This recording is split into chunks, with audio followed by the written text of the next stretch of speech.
In the late 1800s, in a dry and struggling settlement, lived a man named Elias. He was not loud. He did not argue. He did not try to convince anyone of his faith. He simply lived it, every morning.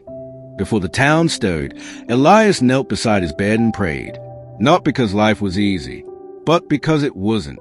The land had stopped producing. Crops failed season after season. Wells dried.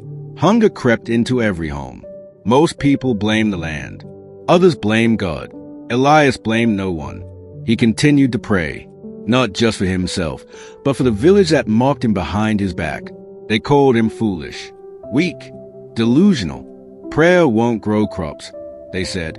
Faith won't bring rain. Still, Elias believed.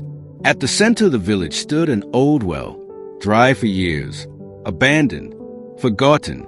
One morning, Elias stood beside it and prayed. People laughed as they passed. Some stopped just to watch. "Talk to your God," one man mocked. "See if he answers." Elias said nothing. Days passed, then weeks. Every morning, Elias returned to the well. Every morning, the village laughed. Children threw stones. Men shook their heads. Women whispered that he had lost his mind. But Elias kept praying. At night, alone, doubt crept in. His knees ached. His heart grew heavy. Still, he prayed. One evening, clouds gathered without warning. Thunder rolled across dry hills. Rain fell, not gently, relentlessly. The ground drank deeply. Fields darkened with life.